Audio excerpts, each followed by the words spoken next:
instante sobre Monte Pelón y 2. Bueno, buenas noches.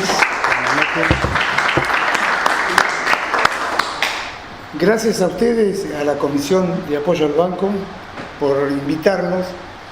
Nuestra intención es de poder tratar de difundir lo que está sucediendo con este juicio Monte Pelón y 2, debido a que lamentablemente no está lo suficientemente difundido en los medios, salvo una sola radio, una sola institución, digamos, que es la universidad, las facultades sociales, la agencia Comunica, que con sus medios, Radio Universidad, está cubriendo y de alguna manera es la que está informando, y lamentablemente los medios masivos de Olavarría no siempre lo toman. Es como que este juicio lamentablemente ha perdido interés, o de alguna manera no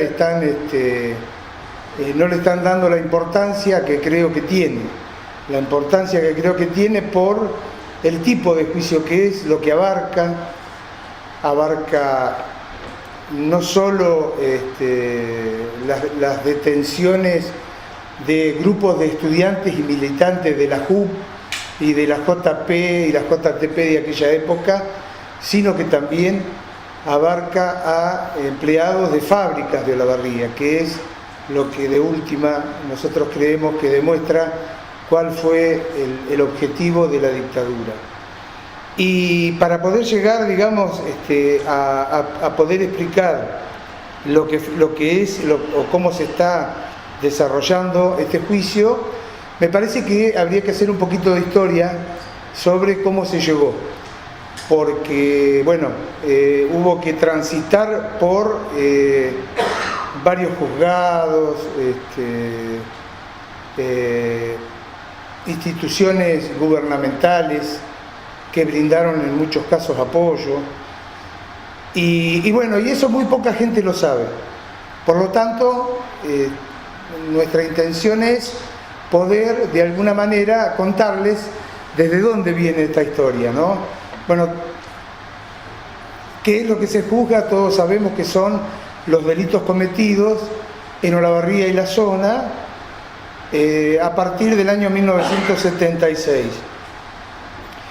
Delitos que abarcaron, repito, no solo hechos ocurridos en las universidades, sino también en las fábricas. Y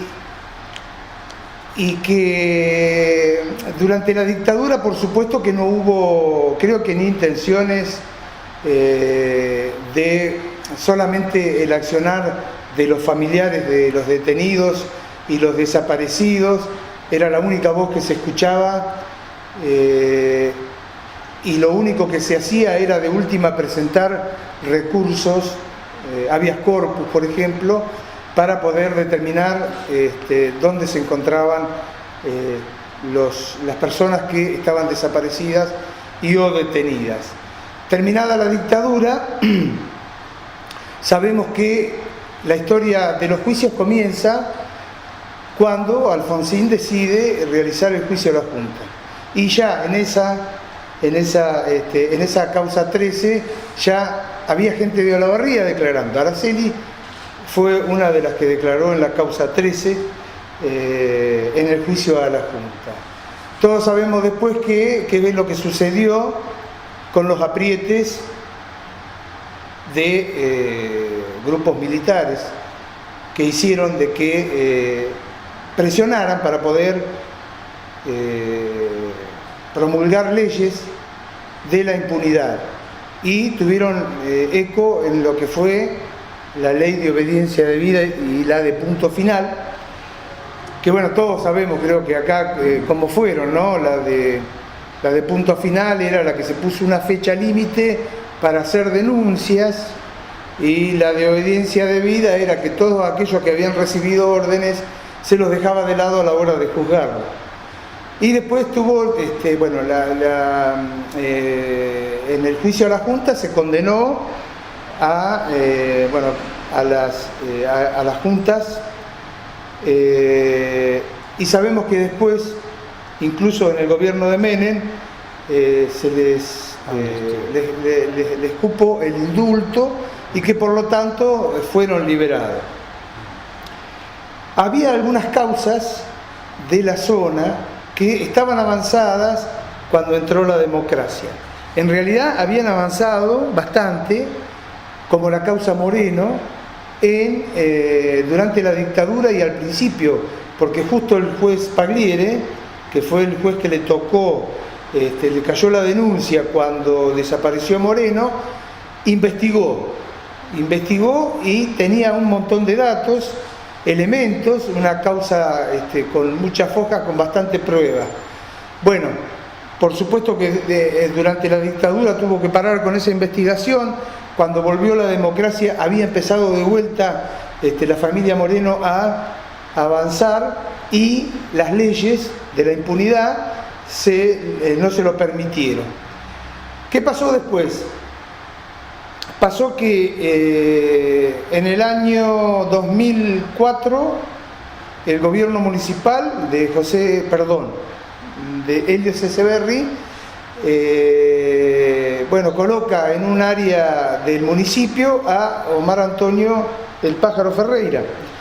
Esa persona, ese represor, un suboficial del ejército, había sido reconocido por algunos de las personas que habían estado en el Monte Pelón y fue denunciado. Se le había pedido a Ceseberri, todos recordarán, quizás no todos, pero bueno, fue un hecho muy en Olavarría que pegó bastante fuerte. Se le había pedido que lo retire del cargo. Ceseberri nos dijo, después de grande movida que habíamos hecho, que él no lo iba a sacar, que fuéramos a la justicia, y le hicimos caso. Pero antes de esto ocurrió el juicio por la verdad. Como estaban vigentes las leyes de obediencia debida y punto final, llamadas de impunidad, no se podía sentar a los acusados de las violaciones de los derechos humanos en el banquillo, pero sí siempre se encontró, y en este caso, un buen motivo para investigar y se comenzaron a hacer los juicios por la verdad, que la única razón de alguna manera era poder traer un poco de luz y que se pudiera tener datos y poder mostrarle la verdad a la sociedad, aunque esas pruebas y esos elementos no eran suficientes, porque sí eran suficientes para condenar, pero debido a estas leyes no se los podía traer a los represores y no se los podía condenar. Así que en Olavarría se hizo el juicio por la verdad.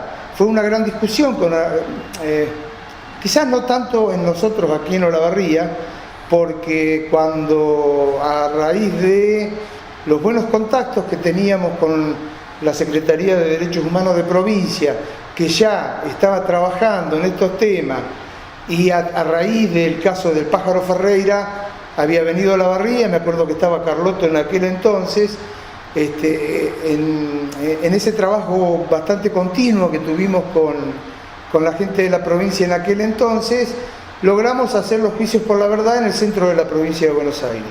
Así que se hizo en Olavarría, se hizo en Azul y se hizo en Tandil. Bueno, aquí en Olavarría nosotros habíamos pedido el Consejo Deliberante para hacerlo. Todavía estaba en el edificio del municipio, en la calle Rivadavia, y en ese momento estaba, me parece que el Chango Alén de intendente, porque estaba enfermo Elio Ceseberri, y no nos cedió ese lugar, no nos quiso ceder el salón del Consejo Deliberante para hacer el juicio, y sí nos ofreció el social, que está ahí arriba de la Galería Social, acá en la calle General Paz, ¿verdad? Me acuerdo que una de las cosas que se notó y que fue noticia es que no había ascensores y había personas con movilidad reducida que tuvo que ser subida, como el caso de pareja, que tuvo que ser subida en una silla. Bueno, ese juicio se hizo bastante positivo, digamos, porque desató de alguna... Primero que declaró gente que antes no había declarado nunca.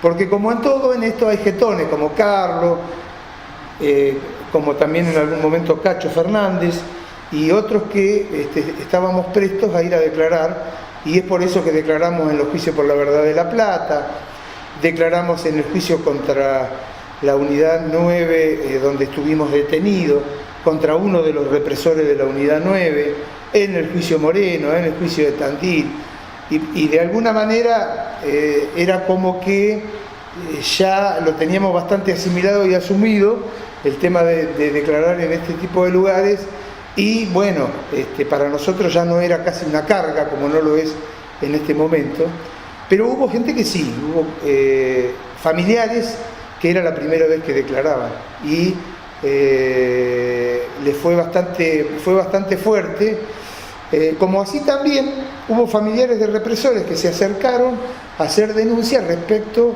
a ellos. Por supuesto que hizo la instrucción el tribunal en ese momento, y si bien eso no pudo servir en ese momento para castigarlos, pero sí esas declaraciones sirvieron después para el resto de los juicios.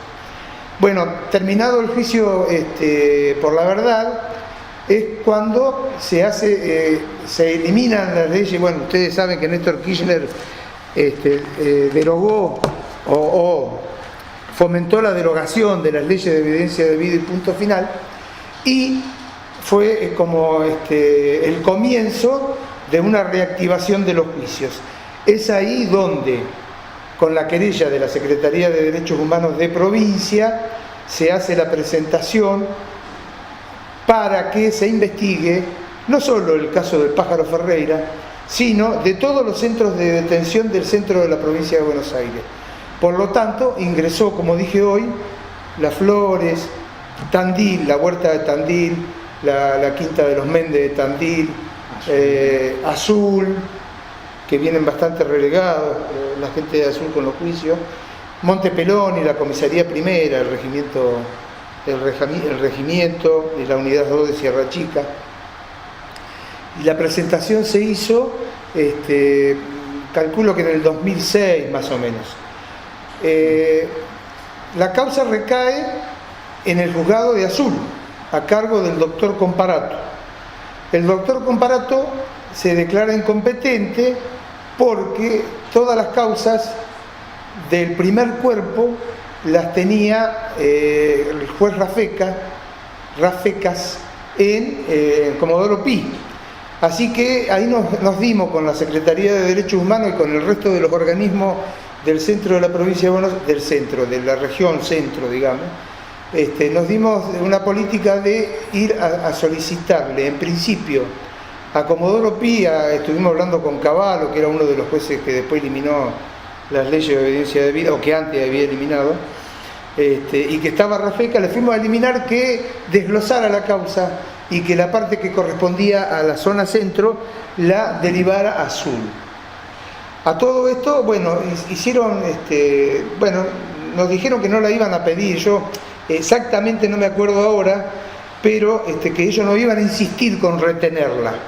Si la pedía el juez de Azul, iba a caer. Claro, entonces se hizo una apelación en la Cámara, porque el juez se había declarado incompetente, recae en la Cámara de Mar del Plata, que en ese entonces estaba el juez Ferro, que había estado en Azul antes, y la Cámara de Mar del Plata falla favorablemente y dice que sí, que se haga en Azul. Nosotros fuimos a ver a Ferro. Fuimos a hablar también con la Cámara, o sea que fuimos a Comodoro Pi y fuimos también a Mar del Plata a hablar con la Cámara Federal. Entonces recae la causa en Azul, en los tribunales de Azul, y el juez Comparato realmente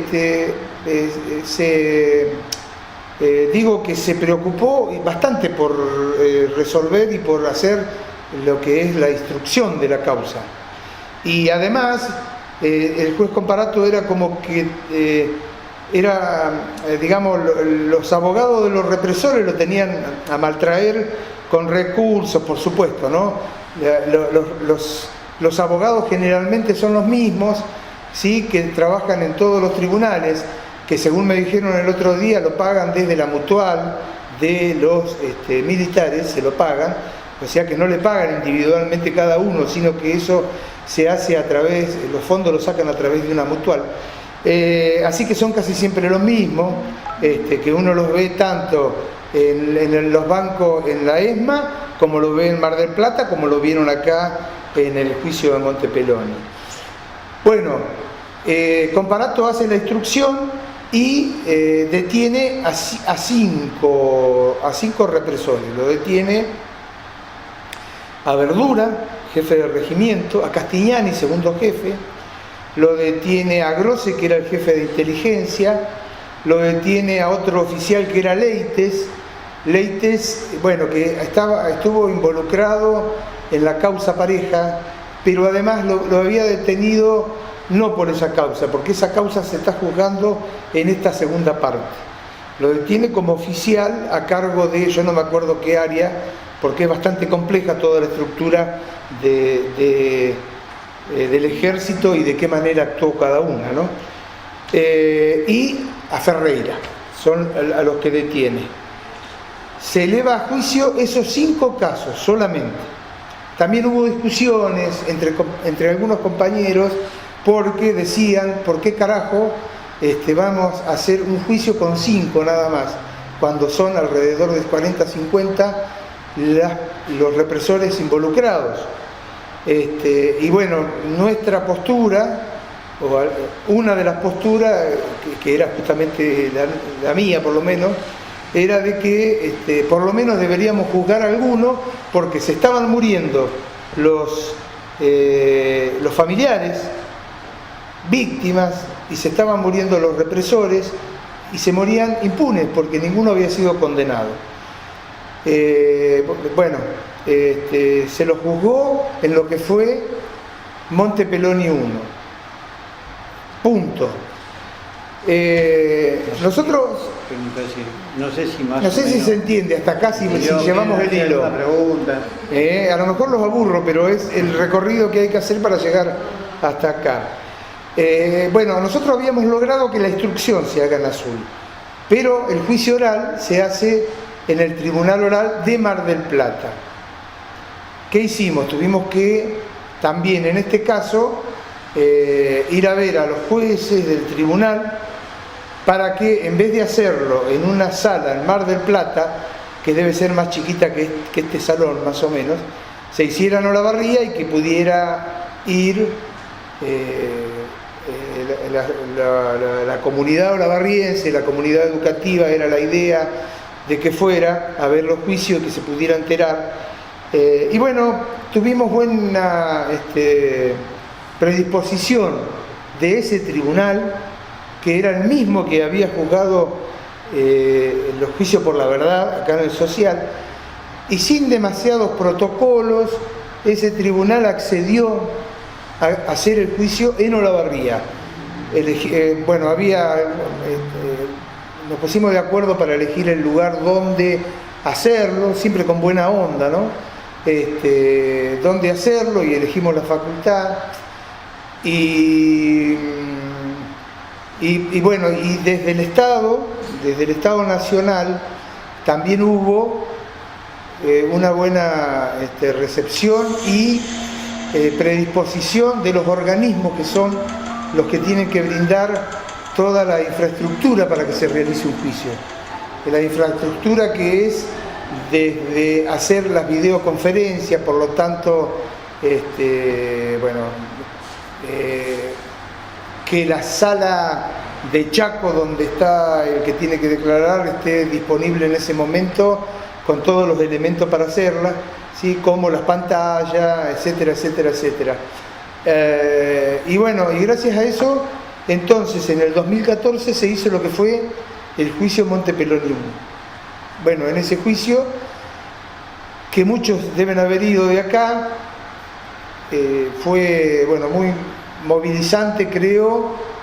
Yo no diría para toda la comunidad, porque como siempre hay sectores que seguramente ni se deben haber enterado que existió el juicio ese, pero con un buen trabajo de la militancia política y gremial se logró que movilizar gente, fundamentalmente que desde las escuelas puedan concurrir un trabajo previo con los alumnos para que no estuvieran crudos cuando se enfrentaran a esa situación. Este trabajo lo hizo SUTEBA, acá en Olavarría, y pasaron más de 1000 pibes por el otro día, ayer creo que estuvimos en una jornada sobre el juicio allá en el Centro Cultural Universitario, y se habló de que pasaron alrededor de 2000 y pico personas por el juicio, y que 1000 y pico, perdonen el pico, pero no me acuerdo, 1000 y pico eran alumnos de las escuelas, con la importancia que eso conlleva para pibes que en su puta vida habían ido a un juicio y se encuentran con un juicio de esta envergadura.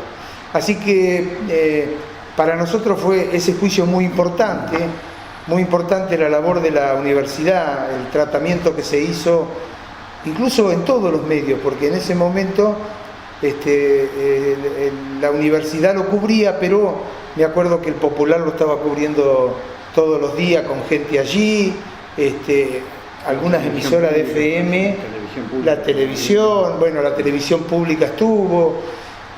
Recuerden ustedes que un par de meses antes de ese juicio había recuperado la identidad Ignacio Montoya Carlotto, y que eso también había desatado de alguna manera como una especie de efervescencia alrededor del juicio. Para nosotros de los organismos estábamos todos los días hablando por teléfono con gente de Buenos Aires, de todos los medios, tales así que vinieron hasta Franz Prex vino a cubrir el juicio Monte Peloni 1, y la televisión pública y otros, ¿no es cierto? Así que fue un juicio muy importante, que salió muy bien, que hasta que en la sentencia se aplicaron, según nos dijo el juez, ahora cuando estábamos yendo a la segunda parte del juicio, un día se acercó y nos dijo, bueno, salió la resolución de la Cámara donde confirma el fallo nuestro, y fíjense porque ahí hay con respecto al tema de los desaparecidos, hay una figura nueva que la estamos estrenando y la confirmó la Cámara, así que es muy positiva. Así que bueno, eso fue el juicio Monte Peloni 1. Una cosa, el que quiera hacer pregunta, manden, porque por ahí direccionamos también un poquito y no hablamos todo el día nosotros. Después de eso quedó por juzgarse a otros represores que en la primera etapa no fueron juzgados, y otras víctimas también. Por ejemplo, el caso Pareja no se había juzgado, el caso Loza no se había juzgado, el caso Fabi no se había juzgado.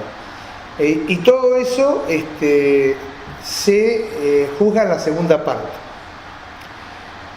Una cosita nomás antes de que no tiene que ver con el juicio, pero que sí tiene que ver por ahí con la línea del tiempo de lo que fue la represión en Olavarría, que es algo que nosotros siempre le contamos a los pibes que van al monte, o que en las charlas sabemos contarlo, porque de alguna manera grafica cuál era la intención de la dictadura cuando tomó el poder, ¿no?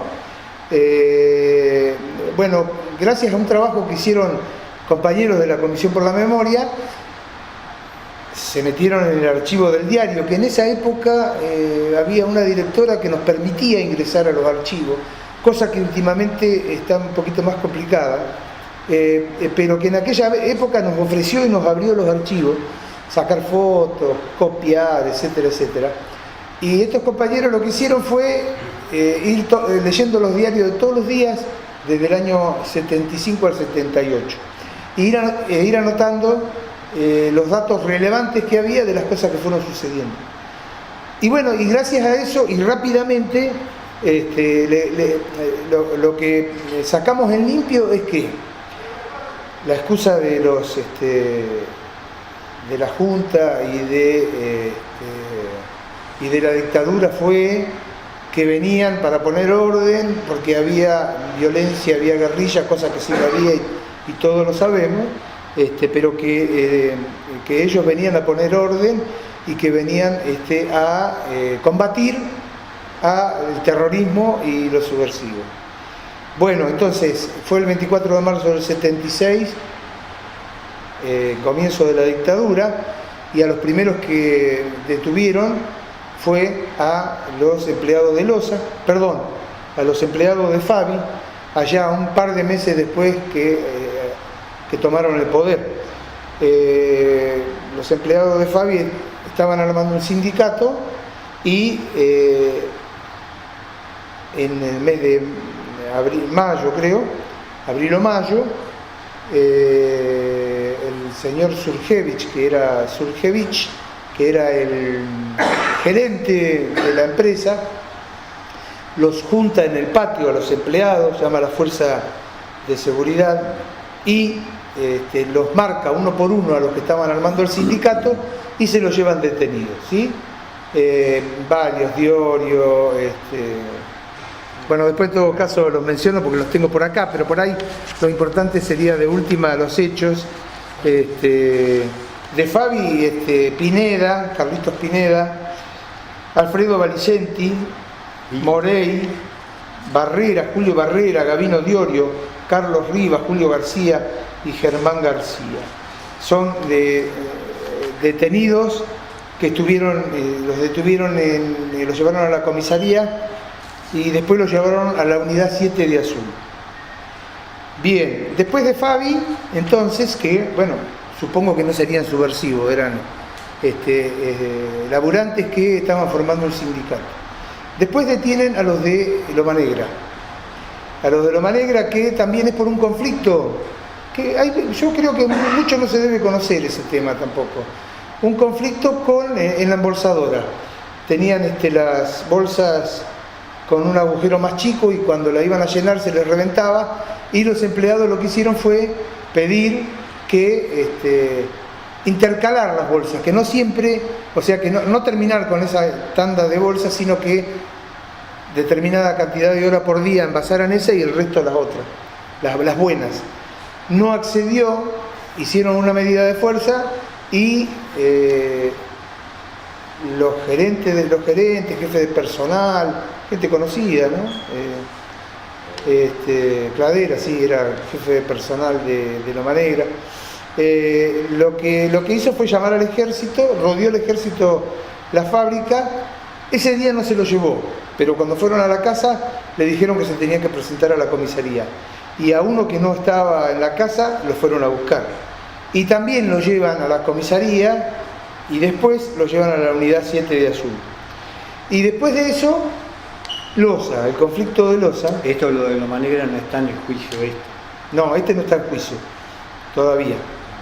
Y después Loza, que denuncian sabotajes en la empresa y pintadas en los baños. Si leen los diarios de aquella época, justamente en este trabajo que hicieron los compañeros, cuando sucede lo de Loza, lo que decía era, hasta no sé si no hay una foto, se encontró una pintada en el baño. Y el otro día en el juicio, el fiscal tenía un volante, que se lo pedí pero todavía no me lo dio, un volante de aquella época donde, no sé, llamaban al paro o algo así, los empleados de Loza. Bueno, detienen a una cierta cantidad, una decena más o menos,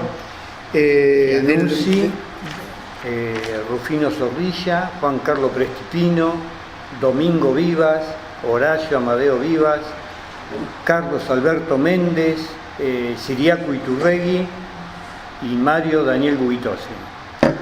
Ciriaco Iturregui era el secretario general del gremio y Mario Guitosi era el abogado del gremio.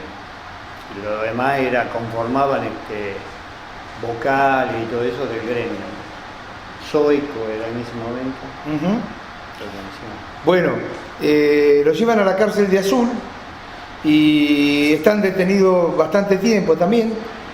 A Omar Iturregui lo torturan en la comisaría y después inauguran un chupadero, un lugar de detención clandestino que no está dentro de los que figure en el juicio. Se está investigando por otro lado ahora eso, porque la Fiscalía de Azul, que está en la instrucción, está elaborando ese tema, y era un lugar que está en la calle San Martín y por allá por la ruta 60.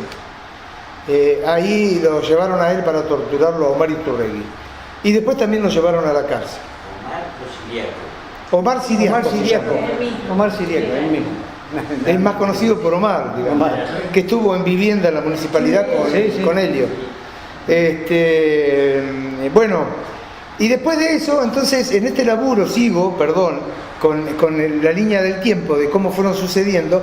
Después cae Moreno, lo secuestran al negro Moreno, lo secuestran el 29 de abril del año 77, los otros habían sido en el 76. Sabemos que Moreno era abogado de los empleados de Loma Negra en sus denuncias por esta enfermedad profesional de Loma Negra que es la silicosis. Bueno, Moreno lo llevan a la quinta de los Méndez, que eran civiles que prestaban la quinta a los militares para el chupadero, para el centro de detención.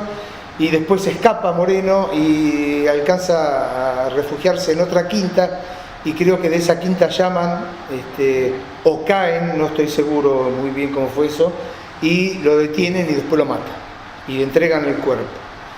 Y después de eso Pareja es el que desaparece el 12 de marzo, poquito tiempo después del año 77. Después, ahí sí, en septiembre del año 77, es cuando tenemos registro de que se inaugura el Monte Peloni, y el registro es de... Faltaría lo del ejército. Ah, sí, bien. Después de eso detienen a 3 personas, Vargas, Lafite y Hermida, y en realidad a Lafite se presenta Lafite porque él creo que no estaba en Olavarría cuando lo fueron a buscar, estaba operándose no sé dónde en el Gran Buenos Aires, y la aprietan a la mujer estaba embarazada, y él se presenta. Lo llevan al regimiento, y en el regimiento lo tienen en forma ilegal, por supuesto. Y después, lo llevan a Hermida lo llevan a la huerta de Tandil, a Lafite lo llevan también a la huerta de Tandil, y a Vargas también, a los 3 en realidad lo llevan a la huerta de Tandil. Y después van a otras cárceles, salvo Vargas, que lo dejan en libertad. Entonces, al poquito tiempo. No, Vargas. No, Vargas sale porque a Vargas lo llevan, es el caso de que le quieren hacer el Consejo de Guerra, porque a Lafite le hacen el Consejo de Guerra. Ajá, contá. Dale. A Hermida es al único que no le hacen Consejo de Guerra de estos 3 detenidos. Hermida tenía representación en el Partido Justicialista en el año 73, o sea que es otra acción política concreta, digamos. O sea, no era gente que, agarraron, secuestraron y no sabían quién era. Era secretario de Videgain, creo. Sí, además estaba como secretario de la Juventud Peronista acá en Olavarría. Bueno, al que largan es en libertad es Hermida en el año 78, o sea que lo tienen secuestrado un par de meses en distintos lados, en el ejército y en la huerta. A Vargas, es toda una historia con el tema de Vargas, porque le quieren hacer el Consejo de Guerra junto con Néstor Lafite. A Néstor Lafite le hacen el Consejo de Guerra y a Vargas no. Entonces comienzan a pasearlo por todos lados a Vargas. A Vargas lo llevan a la unidad 9, vuelve a la unidad 7 porque dice, le vamos a hacer un juicio federal con el juzgado federal. Lo llevan al juzgado federal, le comienzan la iniciación del juicio, pero el juez federal le da la libertad. O sea, no tenía elementos como para tenerlo preso.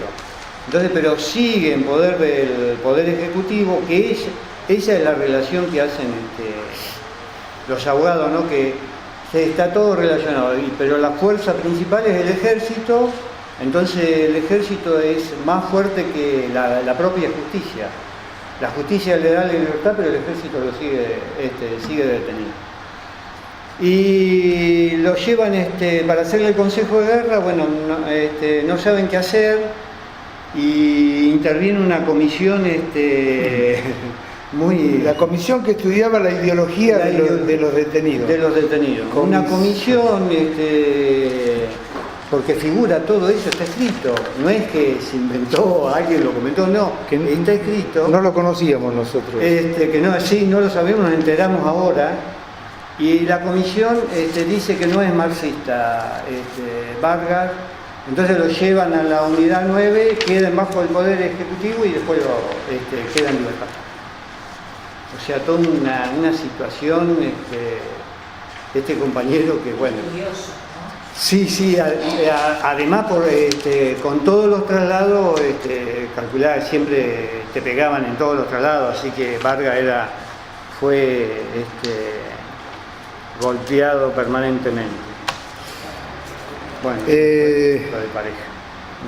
No, bueno, después entonces desaparece Pareja y les decía, y después recién es cuando se inaugura el Monte Peloni en septiembre del 77, y dicho por un militar arrepentido, un suboficial que declaró, o sea que los familiares cuando se empezaron a mover lograron de que un policía y un militar pudieran dar información. El policía dio información sobre lo que era la comisaría y la gente que andaba alrededor de la comisaría, y el militar era el electricista del ejército y debía estar en el área de servicio, no sé, en el batallón, no sé cómo se llama. Yo no hice la colimba, así que esos términos no los manejo. Y él fue a hacer la instalación al monte, y él fue el que dice que en ese momento se inaugura el monte, cuando nos llevan a nosotros allá en septiembre del 77. Bueno, recién ahí es cuando los terroristas y los subversivos son los detenidos que éramos nosotros. Así que para todos aquellos que dicen que vinieron a desarmar el terrorismo y la subversión, hay que decirles que empezaron por los laburantes, empezaron por Fabi, siguieron por los Saloma Negra, etcétera, etcétera, etcétera. Bueno, ¿cuántas horas quieren que dure esto? Porque así vamos manejando. Una consulta. ¿Cuántos fueron detenidos y por qué, digamos? Ustedes. Iba a preguntar ¿Cuándo o cuántos? No, ¿cuándo ustedes fueron detenidos y ¿Cuándo? por qué? ¿Cuál fue el motivo, o por lo menos en ese momento, qué fue lo que se dijo? Bien.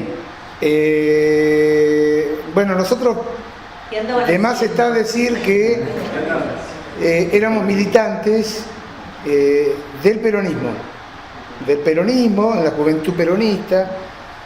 Yo desde que empecé la escuela secundaria, no, cuando empecé no, porque era pavote cuando empecé, y lo sigo siendo, pero a partir más o menos del año 71, cuando hay una cierta efervescencia política dentro de la sociedad y por supuesto que en las escuelas y en la facultad, ahí es donde empezamos a militar en la UES, después cuando empecé en la universidad, y también después cuando se pudrió, digamos, que también hay que reconocer, no fue el 24 de marzo del 76, sino que comenzó antes la represión, y después de la muerte de Perón, ya digamos, todos aquellos que habían participado abiertamente en la superficie, en las agrupaciones de base del peronismo, ¿sí? De alguna manera corrían peligro por la AAA, y entonces era como que ya no podíamos participar abiertamente, ¿sí?, en la superficie, sino que nuestra participación ya era, bueno, nos teníamos que cuidar, digamos, no nos podíamos juntar en Bianca, digamos, y a pesar de que nos juntábamos igual, pero algunos no deben saber que es Bianca. Él lo conoce, seguro. Lo más grande sí, bueno, era un reducto ese, estaban todos ahí. Así que éramos militantes. Él venía de la izquierda al principio, ¿no? Yo en el 72 nosotros nos integramos con el Frente de Izquierda Popular, y participamos en las elecciones del 73. Así que ya la experiencia política ya la teníamos. Y bueno, nosotros teníamos muy buena relación con la juventud peronista acá, así que bueno, el paso a la juventud peronista fue ahí en las mismas elecciones, ¿no? O sea que no, Abelardo Ramos. El Colorado Ramos. El Colorado Ramos y sí, No, Abelardo Ramos, Alberdi, y viste que ellos comenzaron a tener una visión diferente de la historia, digamos. Desde la izquierda comenzaron a ver al peronismo de diferente manera que la izquierda común, digamos. Ahí estaba aquel que usaba el poncho como invitando a Palacio. No. Ah, ese es claro. Sí, nosotros hacemos, acá en Olavarría, en ese año, hacemos un acuerdo con el Partido Socialista de acá de Olavarría. pero todavía no estaba, él todavía no estaba. Estaba la biblioteca 1 de Mayo, que estaba... Él estaba en otro partido en esa época. Y el compañero que nos acompañó era uno de Sierras Vallas. No, no me puedo acordar. No. Y bueno, nosotros después comenzamos a militar directamente en la Juventud Peronista, donde ahí lo conocía Carmelo y la mayoría de los otros militantes que están detenidos. Al mismo Lafite o Hermida también, ¿viste? ¿No? Teníamos una relación política, ¿viste? Igual éramos como, no digo dos generaciones, pero estos compañeros tenían, qué sé yo, 10 años más y venían capaz que ya de la resistencia de un poquito antes y de la militancia de un poco antes, y éramos como grupo medio después, ¿no? Distinto. Cuando nosotros ya no pudimos salir tan abiertamente, ellos ya directamente, algunos hasta se tuvieron que ir a Olavarría por la visibilidad que tenían, digamos, y tampoco podían militar abiertamente, digamos. Eso ya a partir del 74, por ahí, avanzado el 74. Así que a nosotros nos encuentra el golpe,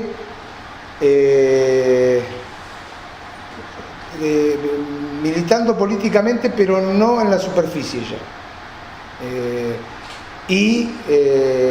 Nos juntábamos, por supuesto que ya cuando vino el golpe,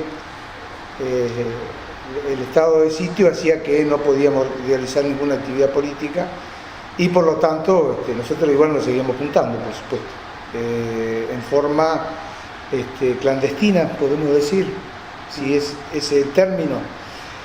Y ya, bueno, cuando eso a partir del golpe del 76, y nosotros caemos en el 77. Y en el 77 entonces es cuando hay una serie de detenciones, de secuestros, y bueno, inauguran, como le digo, el monte, y allí vamos una gran cantidad, en principio varios de la universidad, varios estudiantes de ingeniería, de economía, bueno, estaba Zampini, Castellucci. Bueno, Castellucci ya estaba a punto de recibirse, Zampini andaba por ahí también, nosotros andábamos, yo andaba por cuarto en esa época de ingeniería, estaba Tisera, bueno, Toledo estudiaba economía, Pasucci era contador, estaba estudiando, ya era contador. Él no alcanzó a recibirse, perdón. Toledo fue el que se recibió. Él no alcanzó a recibirse. Bueno, y ahí es donde inauguran el monte, y bueno, a ver, No sé si eso responde tu pregunta más o menos, o querés que te ampliemos sobre alguna otra. Quiero saber, digamos, en qué momento y qué estaban haciendo, digamos, estaban estudiando, eran estudiantes. En mi caso estudiando, Yo trabajaba en Cerro Negro, el Cabezón también. El Cabezón también, sí. Ferrante. Ferrante. Trabajaba en Zampini estaba haciendo el servicio militar en ese momento. Mario Méndez estaba estudiando historia, profesorado de ¿Y historia. estaban en el servicio militar también? A Zampini, a nosotros nos detienen el 22 de septiembre a las 4 de la mañana. A Zampini el 21 de septiembre estaba en el regimiento y a la noche le dice que se vaya. Se va a la casa, deja la pilcha de la colimba arriba de la silla y a las 4 de la mañana lo van a buscar y se pone la ropa de colimba. Así que en el Monte Peloni estaba con la ropa de colimba. ¿Y Araceli, el compañero? Y Araceli cae, a ver, las detenciones son desde el 14 en adelante. El 14 lo detienen al papá de Araceli en Tandil. Un par de días después, a las hijas, a Araceli, a Isabel y su compañero, el negro Ledesma, a Carlitos, Es el 16 a de Villeres. septiembre. Claro, esos son 2 días después del papá de Araceli. A Villeres y a Folini, a Estela Folini. ¿Estela es? No, Estela no. Estela pobre, ¿no? No, Estela. A la mamá de Juan Pablo Villeres y al papá, a ver, Argentino Villeres y... Sí, era la hermana de Estela, sí, perdón, que no la escuche porque me va a matar esta mujer. Bueno, ¿El compañero de Araceli también junto? el compañero de Araceli, el Vasco, también cae Vasco también. el mismo día. Fernández. Cacho cae el 16, Bombita Fernández cae el 16, Casano cae el Los dos 16, Bomba cae. los dos. Los dos el mismo. Cacho cae en la casa, Bomba cae en la casa, en la calle La Madrid entre Las Heras y Buchardo, y Cacho estaba en la casa de la novia, o de la mamá de la novia, sí. que era allá por Saavedra y Colón, más o menos por ahí. Sí. Casano, que del Más o- Automóvil Club, ahí al lado Más del o menos Automóvil Club. por el tema que el recorrido que se hacen es el que dice, bueno, lo van a buscar a Fernández, y ya venían con Araceli y el esposo, y Ledesma y Gutiérrez, venían con ellos, y pues bueno, pasaron así, De pasar. me pasa, claro, me pasan a buscar a mí. ¿Tocaron bocina no? ¡Qué amable, che! Qué acorde. Como cuando vamos al Después juicio, lo, ¿viste? después lo pasan a Mario Méndez. Mario Méndez estaban en Pueblo Nuevo, de Barbato, ¿no? De ahí van a los Villeres y... En Pueblo Nuevo también. En Pueblo Nuevo. Y después con el Flaco Casano. ¿Cuántos eran entonces? Más o menos por la... Macarini, alrededor de... No, Macarini un todavía poquito no. después Macarini. Alrededor de como de 12 éramos ese día. Dos. Ese día. Y después todos los Ese días iban día, deteniendo ese alguno día. más. Esa noche. ¿Saben algo de lo que pasó con Beltragoneto? Con, Beltragoneto. pero él no cayó acá. No. No. Él cayó en ¿Saben algo la... de qué pasó con él? No, mucho no. Ese que encontró los restos. pero- Claro, yo estuve en el sepelio porque tenía justo la hija Sí. Claro. alumna y una vez que lo identificaron lo trajeron acá a Nueva Casa.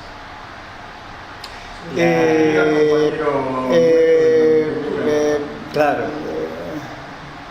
No. Después también en otro lado cayó Chingo Berardi, Marisa Gau. Claro. Ellos cayeron en una de las casas allá de Buenos Aires, de La Plata. Y bueno, y hay bastantes más La que hija de desaparecieron Boneto en otro estuvo lugar. acá en Olavarría. Sí. Sí, vivió La- acá la y crió, vivió la tía. la tía. Y el chico vino ahora, el chico estuvo en La Plata, Ujú. criado por la otra tía, Ah, por parte de la mamá dicen que hizo la muestra en el Centro Cultural sobre babasónicos. Ahora nada, 15 días. Por el micro en la plata. Bueno, después siguen deteniendo hasta el febrero del 78, gente. Detienen a Ferrante, a Maccarini. Maccarini lo detienen. En realidad la palabra no es detener, sino secuestrar de la puerta de la cárcel, de la unidad 2 donde él trabajaba. Lo mandan a un traslado, según se sabe, de detenidos, porque él era guardia cárcel, lo mandan a un traslado de detenido y no vuelve más. También Butera, que era otro guardia cárcel, a él lo van a buscar a la casa, no está, estaba en la escuela de comercio, y lo van a buscar a la escuela de comercio. Bueno, después detienen a la chica, bueno, detienen a nosotros. Sí. Después yo no me acuerdo exactamente la fecha, pero también a finales de 1977 Mónica Fernández, Susana Benini y después el Negrito Toledo detienen, y creo que a Gubitosi de nuevo, porque Gubitosi lo detuvieron, claro. Lo secuestraron, lo largaron y lo volvieron a secuestrar después nuevamente. Y bueno, no sé si quieren algo más de eso o las características de los lugares por los que se pasó y por qué. Son todas cosas que se van tratando en el juicio, ¿no? En el juicio se trató lo que pasó cada uno, por donde, acá lo tengo anotado, pero serían 10 horas, ¿no? Qué día lo detuvieron, por dónde pasó, quiénes, en algunos casos hasta quiénes lo fueron a detener, las cárceles por las que pasó, si se le hizo consejo de guerra o no. En realidad, a nosotros nos hicieron consejo de guerra a casi todos, creo que salvo a Araceli y al Vasco. Después, ¿qué consiste el consejo de guerra? ¿Qué consistía? Bien, el consejo de guerra es un tribunal armado ad hoc, se dice, ad hoc. Un tribunal que está compuesto de la misma manera, digamos, que un tribunal civil, que existe el que actúa de fiscal, el defensor y el juez, pero en este caso son todos militares y ninguno es abogado, ninguno es... Claro. Nosotros siempre... o peronista y... No, tanto no, por ejemplo, por supuesto, por ejemplo, ¿cómo hacías para elegir a tu abogado? Vos hoy podés elegir, o el Estado te pone uno, allá venían con una lista, elegí cuál es tu... ¿quién te va a defender? Teniente primero. Y vos mirabas, viste, y decís quiénes son. Teniente primero, capitán, viste. Claro, todos milicos eran. Así que era poner cualquiera, digamos, era una formalidad.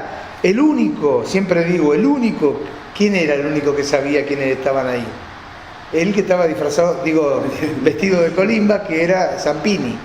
Y Zampini eligió a uno y tuvo buena puntería, en parte, ¿no? Eligió a uno que él conocía y que le parecía que era un buen tipo dentro del ejército, y ese tipo no es que pidió la libertad, pidió la mínima, digamos, pero se comunicó con la familia y a los 2 años de esto se fue del ejército el tipo, así que apuntó más o menos bien.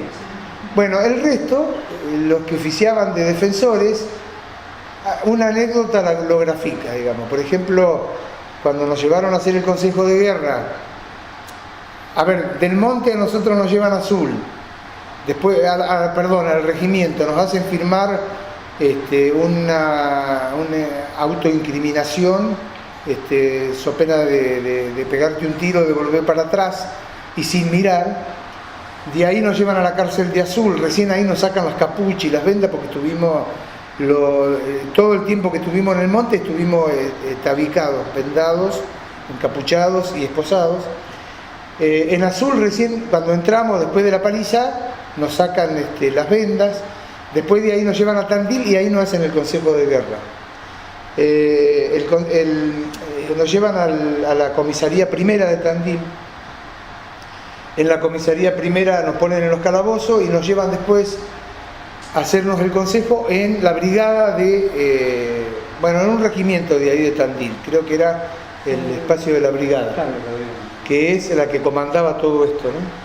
Y la anécdota es que estábamos en una sala, no tan grande como esto, había bancos contra una pared, y en la puerta estaban los soldados que cuidaban para que no nos fugáramos, y entraban los defensores, los que oficiaban de defensores, y cuando entraban decía, por ejemplo, qué sé yo, ahí surge del juicio,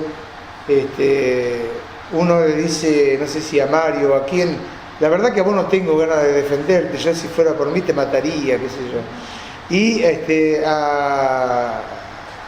que defendía a Pasucci le dice al soldado que estaba cuidando la puerta, che soldado, si se te escapa un tiro, pegale a él, que es el que yo defiendo. Bueno, eso eran los que oficiaban de defensores del Consejo de Guerra. ¿Hace falta explicar lo que fue el Consejo de Guerra a partir de eso? Bueno, así que de 8 a 25 años era las condenas que nos dieron en ese momento. ¿Qué día de diciembre? El 28. Ya saben que es el 28. Eso fue el Consejo de Guerra. Una gran parte de nosotros nos enteramos de que lo habían matado al Bomba y que estaba desaparecido Maccarini, porque lo ponen como que escapó Maccarini. Y el Bomba que lo habían agarrado yo me acuerdo porque era chica y vivía a la vuelta, justo a la casa al lado del Pájaro Ferreira. Y decía, el diario decía que habían encontrado un arsenal de armas, que por eso lo habían matado. Entonces yo era chica y dije, pero ¿cómo si en la casa, que era solamente la casa y un alambre tejido, mostraron cosas que nunca se vieron y que era imposible, ¿no? Sin saber yo de lo que estaba pasando, me daba cuenta que eso no podía ser jamás, digamos, la explicación que daba, ¿no? Porque era toda una cosa, fotos del otro lado, y una casita muy chiquita, con un patio todo descubierto con alambre tejido, nada más, no había otra cosa. En realidad lo lamentable, digamos, que nosotros decimos de que el juicio no se puede hacer en Olavarría, el poder seguirlo y el enterarse de todas las tramas que hubo, todos los hechos que ahí se relatan. Y sí, ahí es esa. Claro, por ejemplo, lo de en el juicio específicamente, a pesar de que no está en este momento acusado, lo de ¿cómo se llama? Surjevich, que es el tipo que los entrega, ¿no? Pero no está juzgado, se juzga solo a las fuerzas de seguridad o fuerzas armadas que intervinieron en esos casos. Y dentro de lo que, no sé si por ahí hay algunos números. Por ahí, después de contar, correlativamente contar un poco cómo se está, lo que está sucediendo en el juicio, porque ya hace como un año que está, es decir... Un año y medio. Nos faltó decir que también en el juicio está el caso de Alcides Díaz, que también es un caso así muy especial por el hecho de que Alcides Díaz lo detiene la policía. O sea, en general la policía en todos los otros casos acompañó, prestó la dependencia, pegaron, te torturaron, ¿viste? Pero en el tema de la investigación y toda la acción de inteligencia la llevaba el ejército. En este caso es como que quisieron tener una acción hacer los importancia. Deberes, nosotros detuvimos a una persona, entonces bueno, lo detienen Alcides Díaz cuando él va a buscar los periódicos del Partido Comunista al Rápido, que lo hacía siempre. Cuando viene caminando Alcides Díaz lo detienen ahí Alba Dos Barros y 25 de Mayo. O sea, ahí a 2 cuadras, 3. Lo llevan a la comisaría y lo entregan al ejército. El ejército lo lleva a la huerta, lo tortura, lo tiene ahí un tiempo y bueno, después agarra y lo vuelve otra vez a la policía y después pasa a quedar en libertad, digamos. Porque sí. Además, bueno, si vemos todo lo que pasó a nivel nacional y nos metemos en el tiempo histórico, Argentina había comenzado a comercializar con Rusia y se había hecho había un acuerdo en el cual los detenidos del Partido Comunista quedaban en libertad o tenían posibilidad de opción. Claro, es una de las cuestiones que no sabía la policía acá, ¿viste? Nunca he enterado de... Bueno, lo que hace, no sé si con eso, lo que preguntabas ahí, Jorge, lo que hace al juicio es que, el juicio oral no se pudo hacer acá, el 2, el tribunal siempre puso reparos, hace falta decir que era en otro contexto político, ¿no? Porque en este caso empezó hace 2 años, ya estaba este gobierno, así que otro contexto político, no era el mismo tribunal que había accedido gentilmente antes y este otro tribunal no quiso, ni siquiera nos recibió porque nosotros teníamos un problema con la querella nuestra era la Secretaría de Derechos Humanos de provincia, que ya estaba en manos de otra gestión, y la Asamblea Permanente por los Derechos Humanos de Azul, porque nosotros, la comisión en esa época, cuando arrancó la denuncia en el año 2006, no teníamos personería, por lo tanto no podíamos ser querellantes. La Asamblea de Azul sí tenía. Sucede que el presidente, el secretario y no sé si no el tesorero se murieron de la Asamblea de Azul.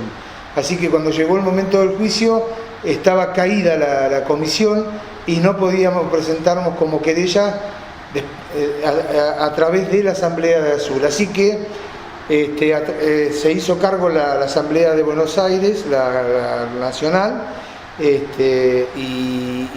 después sí, pero entonces no teníamos querella por el lado de la Asamblea y los de la Secretaría de Derechos Humanos de provincia creo que no le estaban pagando al abogado que tenían, así que tampoco no podíamos hacer ninguna presentación al principio del juicio, estábamos recomplicados. Es por eso que todo lo que hicimos fue público, conseguir, qué sé yo, que Yasky, que un diputado que venía a Olavarría, públicamente se expresara, tratábamos que le llegara a Mar del Plata, pero no pasó nada, digamos. Entonces comenzó en Mar del Plata. Comienza en Mar del Plata, 300 kilómetros de distancia, en otro contexto político y económico, difícil para llegar. Claro. Por otro lado, la gente de Mar del Plata, que ya tiene bastantes juicios, hay algunos que nos acompañan, algunos de algunos organismos, pero ellos también tienen varios de allá, que por semana debe haber 3 juicios más o menos, así que, bueno, complicado. Por otro lado, al principio íbamos y se pidió de que los imputados no estuviesen en el juicio, que los siguieran a través de videoconferencias desde el lugar en el que estaban, detenidos o si estaban con domiciliaria desde algún lugar cercano. Así que cada vez que íbamos a una audiencia había media hora preparándose con todos los lugares donde había que hacer interconexiones para que esta gente pudiera estar viendo lo que pasaba desde esos lugares de detención.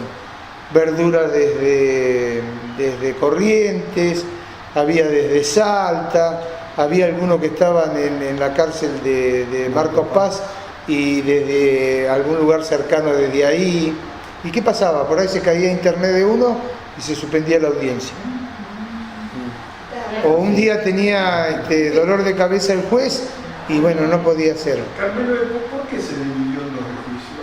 Por lo que intenté explicar al principio, que es que nuestra postura era que se comenzara a juzgar para que no quedaran impunes los jefes, los jefes, Verdura, Castigliani, Gross, etc. Esa fue la postura. Y porque digamos que los abogados de los represores estaban muy duchos y tienen el manejo, las chicanas judiciales, digamos, como para atrasar los juicios. Entonces, plantean recursos, medidas, que lo que hacen es atrasar y después tratar de pedir la nulidad. Con eso estuvimos hasta ahora, antes de empezar los alegatos, se hacían planteos y hubo que suspender la audiencia. Vos imaginate, va desde acá. Llegás, te sentás y te dicen se suspende la audiencia porque se pidió tal cosa y no está. Pasó varias veces eso. Así que en ese contexto se está realizando este juicio. Y bueno, se hicieron todas las audiencias testimoniales. Imagínense que para testimoniar había que viajar desde acá, había que llevar a los testigos desde acá. En el primer juicio el Estado te pagaba para ir a declarar. En el segundo juicio poné vos y después arreglamos. Hace 1 año y pico y todavía no han pagado un vale de nafta, así que se imaginan cuando venga, ya le dije el otro día, nos tomamos un café, cuando venga el vale de nafta de hace 1 año y medio atrás. Bien. Bueno, ¿viste cómo cuidan las arcas? Bueno, a ver, eso es más o menos el contexto en el que se realizó el juicio. La cobertura casi nula, solo Radio Universidad, que hay que sacarse el sombrero, porque a pesar de que cambió la gestión, la nueva gestión de la universidad, más que de la universidad, más de los decanatos, mantuvieron la postura que se venía dando desde hace un tiempo y siguen bancando al periodista para que vaya y que la radio toque el tema, que es de las que mejor lo trata, lo toca y tiene, lo maneja al dedillo, digamos, el periodista que concurre o los periodistas que concurren. Y es gracias a eso que por ahí algunos de los medios locales suele tomar, qué sé yo, por ahí en línea suele tomar y saca lo que publica la agencia de noticias Faxo. En línea lo suele publicar bastante seguido. Cuando ocurre algo acá, como por ejemplo el reconocimiento de los lugares, el Popular estuvo, pero después no, y después ni siquiera notas ha sacado, salvo algunas hacía las perdidas. Y bueno, y en ese marco es como se está desarrollando. En la lejanía, a 350 kilómetros, uno de los juicios es una mega causa, no es una causita, digamos. Hay juicios que se hacen por 1 o 2 personas. Y acá hay 25 que quedaron ahora, a pesar de Ciambelar que lo sacaron, a pesar de, bueno, Rinaldi volvió, que lo habían sacado, a pesar de otros tantos que pidieron como que se les sobrevino una enfermedad y el tribunal aceptó y lo sacó de juicio. Bueno, pero son alrededor de 25, a ver dónde están los números acá, como para graficarlo un poquito mejor. Dice, fueron dados de baja Odoricio, Jorge Liberto Odoricio, Luis Oscar Calcagno y Luis Alejandro Ciambelar. Aníbal Verdura murió y después el número se redujo a 23, que está Grosse, Leites, de los anteriores, Héctor Alberto González, Osvaldo Miguel Guarnacia, Oscar Sarmiento, Argentino Alberto Valquinta, Juan Carlos Gurriere, Carlos Rubén Bruno, Roberto policía. Manuel Fantini, son todos esos, son Todos eran policías. acá, estaban acá en la barriga. No, todos no. No, todos no. ¿Por qué? Ahora después le explico cómo es Para todo el que le- sistema de... Héctor Bernardú, Clemente Forastiero, José Bardelli, Julio César Tula, Héctor Rubén Rinaldi, Alberto Zaini, Enrique Vázquez, Juan Carlos Luján, Raúl Ángel Córdoba, Juan Carlos Alberto Muñoz, Alberto Santiago Padilla, Roque Ítalo Papalardo, Néstor Omar Vapore, Ramón Valdecantos, Luis Alberto Juárez y Luis Enrique Vázquez. 20 de los acusados forman parte de la Fuerza Armada y uno de la Fuerza Aérea, de todos estos de los nombrados. 2 del Servicio Penitenciario y 10 integrantes de la Policía. Bueno, ¿por qué están todos esos?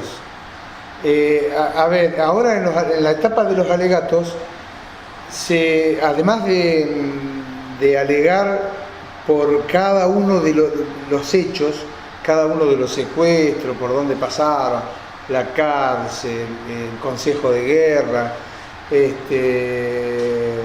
se alegó por los sitios, digamos, Monte Peloni, qué tipo de sitio había, los que fueron creados exclusivamente para esto y los que funcionaron mitad como en su función habitual y mitad como clandestino.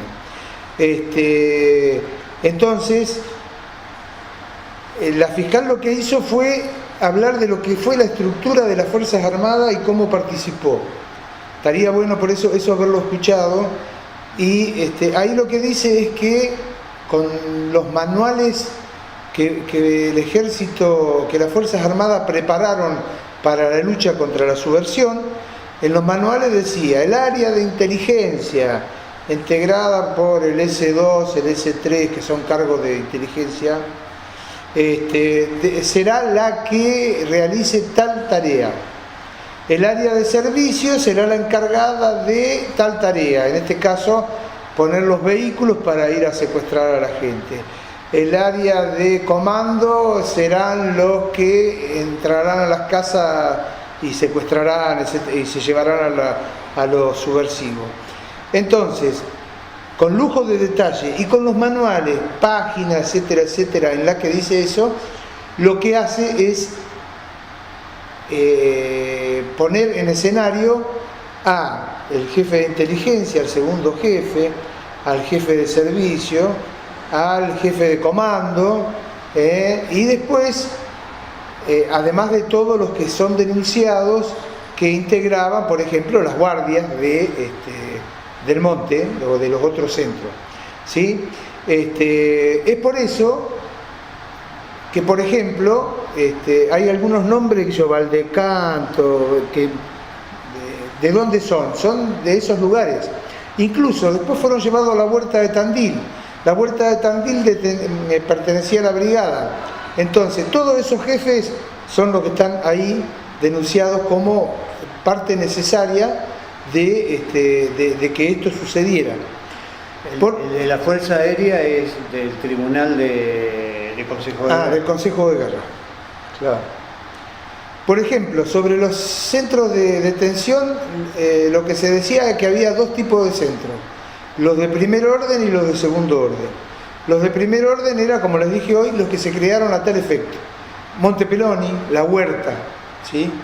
Funcionaban solo para eso, llevaban detenidos, era parte de un circuito que estaba, qué sé yo, entre Las Flores, Monte Peloni y la brigada de Tandil, La Huerta, la comisaría de Tandil, la comisaría de Olavarría, pero Monte Peloni y La Huerta eran de primer orden, solamente para estos detenidos especiales,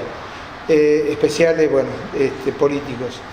Después, los de segundo orden eran las comisarías que por ahí llevaban al que se choreó la gallina, y en el calabozo de al lado lo tenían a Januzzi, que era el detenido de la fábrica.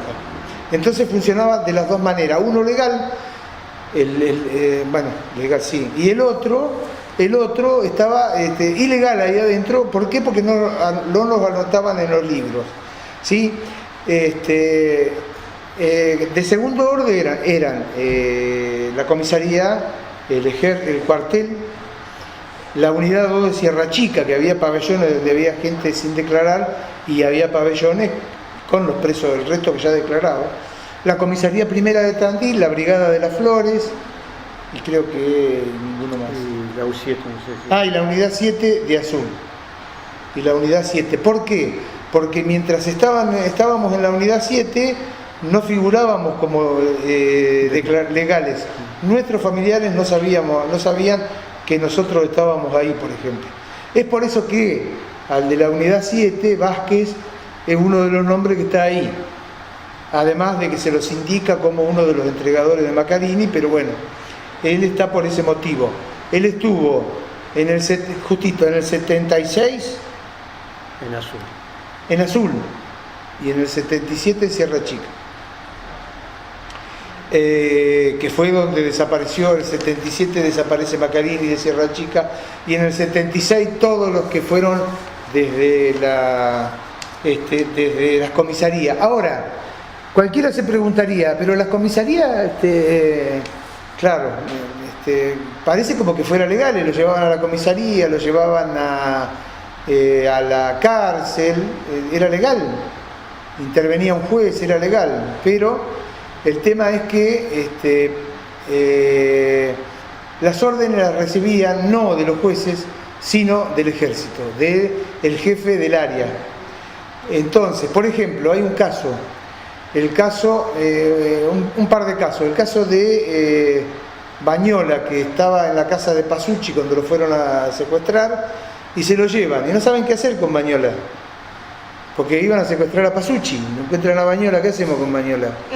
Lo llevamos a la comisaría, lo llevan a la comisaría, lo tienen ahí y dice, ¿qué hacemos con este? A las 2 horas lo llevan al Monte Peloni. ¿Qué hicieron? Consultaron con el jefe de área de General Meló.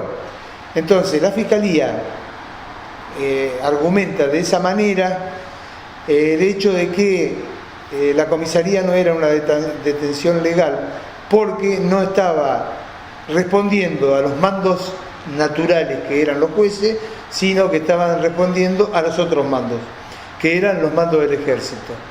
Y esto se está develando en los alegatos. Y otra cosa que en los alegatos se está diciendo es la característica de las detenciones. ¿Sí? Como, por ejemplo, que los detenían a casi todos, a los de la fábrica los detuvieron en el lugar de trabajo. Caso Loza, caso Fabi, al resto lo detuvieron de sus viviendas, nosotros nos detienen de nuestra vivienda, fundamentalmente de noche, ¿sí? La gente que iba a secuestrar era gente que andaba en patota con vehículos con y sin identificación, que andaban con y sin uniformes. Hay testimonios de vecinos que ven cuando hacen los operativos, digamos, y que los llevan algunos pasan por comisaría, fundamentalmente el caso de los trabajadores de Loza y de Fabi, y que los otros fueron casi todos directamente a Monte Peloni o a la huerta directamente, lo detienen y lo llevan a Monte Peloni o lo llevan a la huerta, que apenas llegan lo que dicen es que los torturan enseguida nomás, apenas llegan lo empiezan a torturar en uno y en otro lugar, que más o menos esas son las características que mencionan de las cosas comunes que han sucedido en el juicio, en las detenciones. Por otro lado, menciona cómo todos definen que era el lugar donde estuvimos detenidos, el Monte Peloni, las guardias, que las coincidencias que hay en las declaraciones, ¿sí? Por ejemplo, que no se comía o que se comía, tal vez que primero te daban la comida caliente y que hirviendo y no la podías comer y después te la daban fría, o que hubo simulacro de fusilamiento, o que, bueno, lo de las 3 guardias, dije que había 3 guardias, la mayoría cuenta que había 3 guardias en el Monte Peloni, que, con características distintas, ¿sí? Una buena, una que como que estuviera ausente y la otra que era la que te cagaba a palo todo el día, y que eso no era de alguna manera porque eran buenos los de una guardia, se juntaban un día todos los buenos, otro día todos los mudos y el otro día todos los malos, sino que era un sistema que tenían de tortura y de buscar quebrar la voluntad de los detenidos. ¿Y cómo se dieron cuenta que era el Monte Peloni? Bueno, sí, está bien. Primero porque hubo una persona que cuando la llevaron con la posibilidad de ver, digamos, o sin, o se pudo levantar la venda. Entonces hizo el recorrido para llegar hasta el monte. Eso lo primero, digamos. Y después, cuando uno va al Monte Peloni, lo que puede ver es que hay un piso de madera, que cuando entraba la Guardia Armada zapateaba y vos te dabas cuenta que era un piso de madera. Entonces, cuando te preguntaron ¿y qué había ahí? Yo me acuerdo de un piso de madera. Y yo me acuerdo de que para entrar a la casa, cuando nos sacaban a hacer nuestras necesidades fisiológicas, al fondo allá cerca del cerro, vos tenías que bajar un escalón o 2, o cuando te llevaban a la sala de tortura tenías que bajar otro escalón, o que después nos metieron en unas carpas afuera simulando que nos habían trasladado, y que un compañero pudo ver porque la capucha tenía un agujero que en octubre empezó a hacer calor e hicieron para que pudiéramos respirar mejor, y un compañero pudo ver y vio un escudo, y ese escudo después se pudo comprobar que era el escudo de los Peloni. ¿Cuánto tiempo estuvieron con esa capucha? 20 días. No sabés el aliento lo que era. ¿Cuánto dije? 2 meses, perdón. 2 meses, sí, 2 meses. 2 meses. Sí. Bueno, entonces, esas cosas fueron, a ver, además los ruidos, ¿no? Uno cuando está ahí, yo siempre cuando van los pibes de la escuela, les hago hacer silencio y que escuchen. Entonces vos te das cuenta el trino de los pájaros, ahora no, pero las explosiones de las canteras. El otro día estaba el pájaro. No, pero hizo una explosión. Hubo 2 explosiones de la cantera. Se escuchaban las explosiones. ¿Estuvieron los familiares sin saber dónde estaban? Hasta que nos llevaron a la unidad 9 de La Plata, que fue en marzo, febrero-marzo. Fines de febrero. O sea que 4 o 6 meses. 78. 6 meses más o menos. ¿Estuvieron desaparecidos? Sí, durante esos 6 meses sí. Bueno, esos fueron los elementos que reconocimos y que lo pudimos reconocer ya cuando vino la CONADEP en el año 84. Enseguida nomás vino al Monte Peloni, al principio, digamos, y se pudo reconocer, y ya desde ese entonces figura como CCD, o ellos le decían LRD, Centro Clandestino de Detención, se le dice ahora, o Centro de Tortura y Exterminio, y los milicos le decían en sus papeles lugar de reunión de detenidos a estos lugares. Bueno, así que en el año 84 viene la CONADEP, se instala en el Santa Rosa, en la confitería, en el primer piso, vamos día 1 y nos dicen ¿qué reconocería usted? Y cada uno dijo más o menos lo que podía reconocer, si reconocíamos personas, apodos, etc. Y entre todas las declaraciones, vamos al otro día al Monte Peloni, en el Monte Peloni, ahí la casa que está adelante, estaba la guardia del ejército, no nos dejan entrar, a pesar de que la CONADEP fue una comisión creada desde el Ejecutivo, ¿sí? No nos dejan entrar, así que tuvieron que tocarle timbre a Jaun Arena. Trócoli en el Ministerio del Interior, ¿no? Pero Jaun Arena era el ministro de Defensa. Así que a Jaun Arena, viste, teléfono, y al otro día recién podemos entrar. Me acuerdo que nos acompañó. No lo dejaron entrar en ese momento al diputado. Por eso Capuano. iba a decir. ¿Quién era el propietario? Diputado nacional Capuano. El Estado Fue con Nacional. nosotros el primer día y le dijeron que no. Además, el capitán que estaba a cargo de la guardia le decía, a ver, el jefe de los El civiles. jefe de los civiles. A Capuano le decía el jefe de los civiles. Nos había Era acompañado. diputado nacional. Sí, nos había acompañado Lanceta, que era diputado provincial, y Capuano, que era diputado nacional. Y no pudieron entrar. No pudieron entrar. Así que bueno, recién el otro día. Se obtuvo un acuerdo por televisión respecto de la eliminación del punto final de violencia de género. ¿Cómo?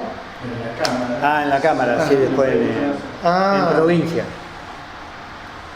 No, No, él es de provincia. ¿Y el bebé? Diputado nacional. El bebé Lanceta es de provincia. Ah, pero después. Cuando se eliminaron.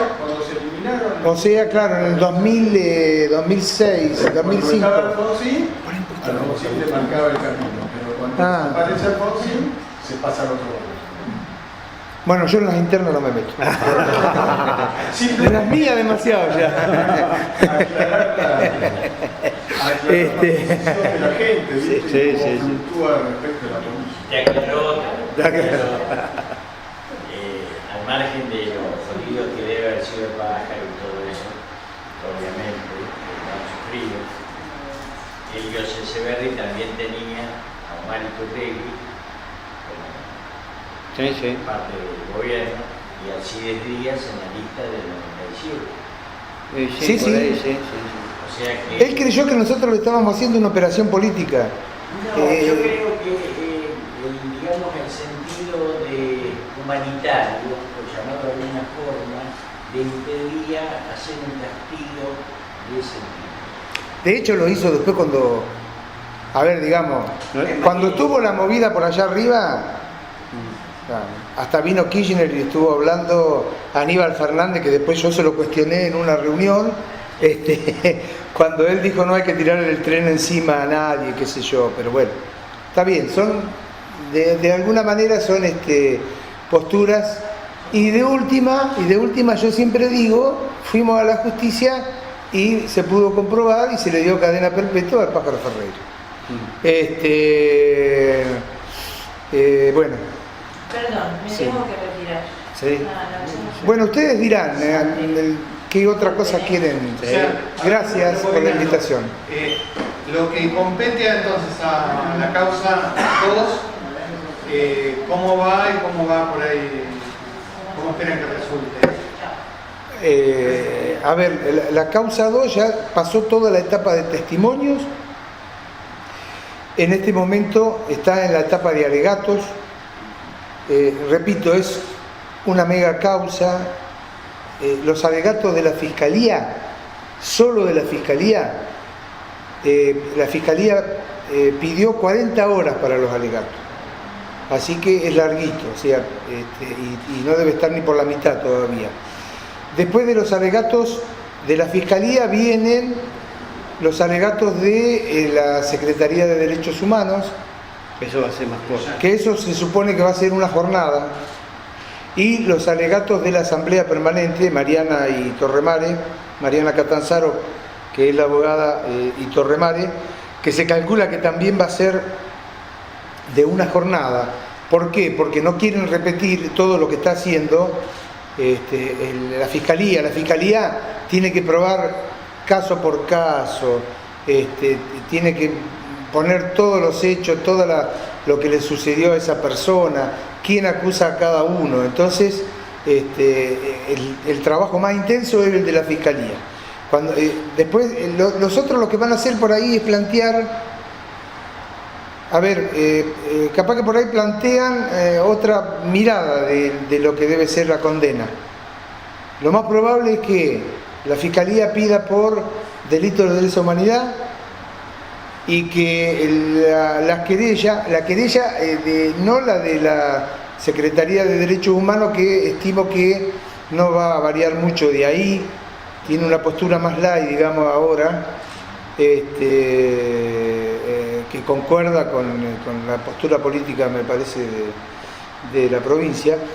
Y la querella nuestra, la de la Asamblea Permanente, la idea es por genocidio, ir por genocidio, que son condenas más fuertes, digamos. Bueno, después vienen las defensas y cada uno tratará de decir que mi testimonio fue una porquería, que no dije nada y que en realidad yo estaba paseando en Francia. Son 23 defensas. Claro, y a cada uno le va a decir lo mismo. Y después veremos los jueces qué actitud tienen al tener que sopesar todos estos alegatos. ¿Eso va a ser otro año? No, la idea es que, a ver, uno de los jueces se le chispoteó hace poquito y le agarró una ACV leve, que creíamos que tenían que cambiarlo, porque no contamos una cosa. Hay 3 jueces en la sala de audiencia y hay un juez que sigue desde Comodoro Pi por videoconferencia siempre. Ese juez solo interviene en el caso de que uno de los 3 que está en la audiencia no pueda seguir más. No puede reemplazarlo por un día. Tiene que hacer un reemplazo definitivo. Y si llegase a reemplazarlo y le llega a pasar algo a ese juez, se cae el juicio.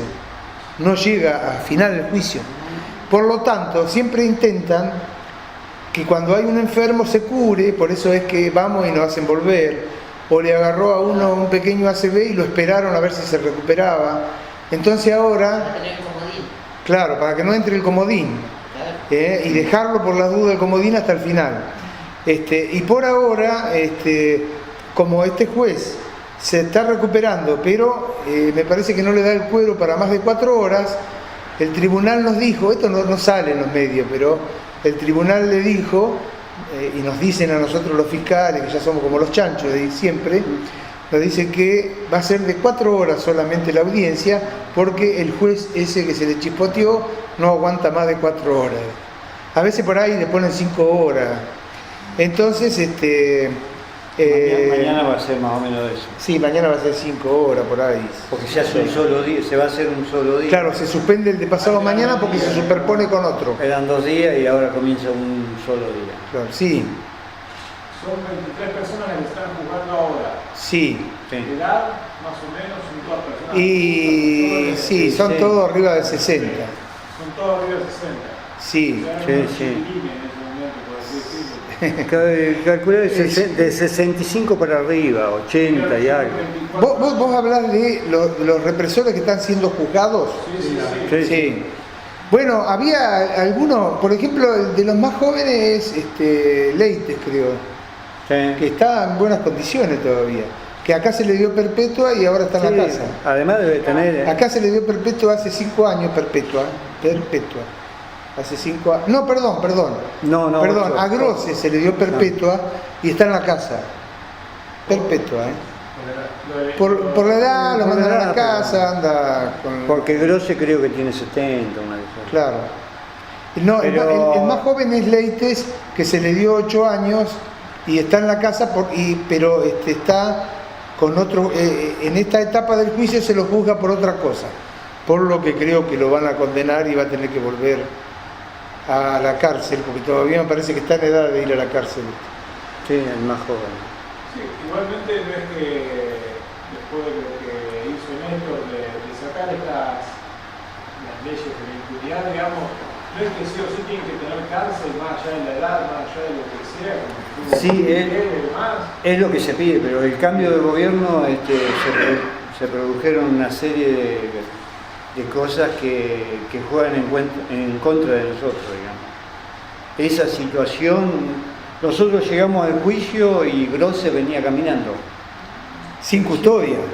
Nosotros no sabíamos. Y había sido condenado a perpetua 3 años antes, 2 años antes. Claro. Sí. Empezó en el 16, creo, el juicio. No, empezó en el 17. Sí. Empezó en el 17, así que 3 años antes había empezado y el tipo estaba con perpetua caminando. A ver, por supuesto que tiene una explicación. La explicación es que a él le dan la libertad domiciliaria y tiene que haber un garante. Y el garante era la esposa. Entonces él va con la esposa por todos lados y es la garante de que él se presente si llega a haber algún caso. De todas maneras, creo que a pesar de todos estos inconvenientes, ya no van a ser impunes estos tipos, ya fueron condenados. Y en Olavarría, yo siempre digo, a veces cuando nosotros nos tuvimos que volver porque se suspendió el juicio y la gente que opina en las redes putea, ¿viste? Estos juicios, qué sé yo. De todas maneras, se están haciendo los juicios y en estas condiciones.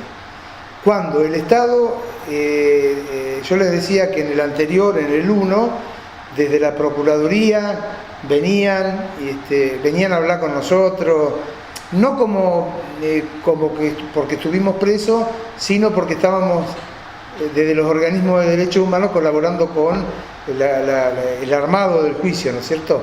¿Quién conoce mejor que nosotros los testigos? ¿Quién sabe dónde viven los testigos? Y ellos lo buscan por los padrones y dicen, che, este vive acá. Y sí o no, ya no vive más. Este murió, qué sé yo.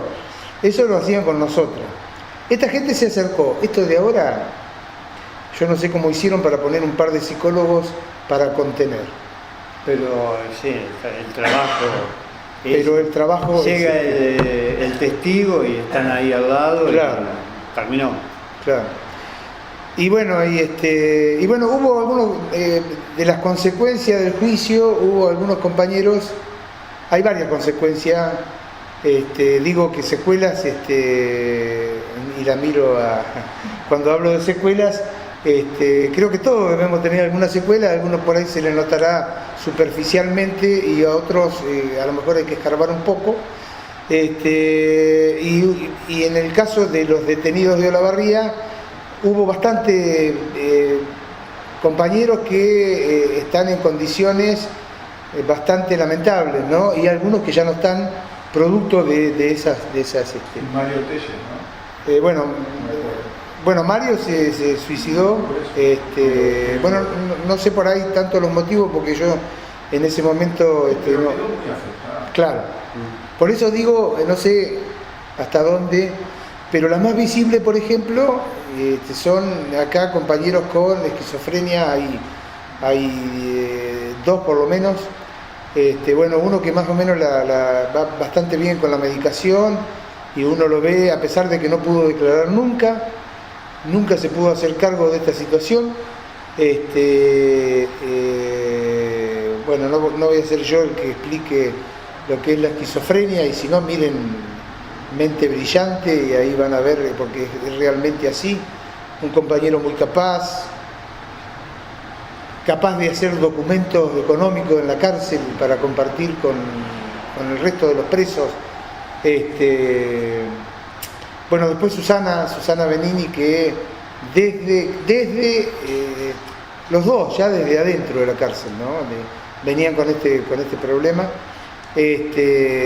A Roberto se le dispara allá en la cárcel e incluso ha tenido situaciones hasta que, qué sé yo, parecen heroicas vista a la distancia, ¿no?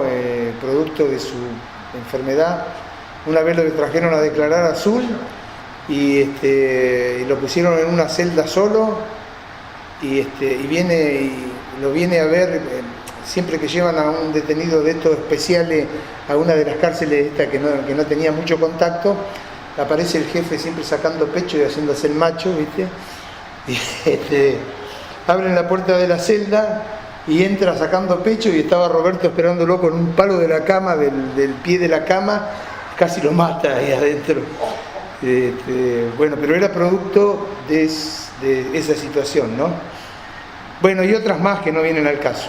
Y Susana, que lamentablemente ya desde adentro también, pero cuando sale ya está de psiquiátrico en psiquiátrico y en este momento está internada en un psiquiátrico de Gran Buenos Aires.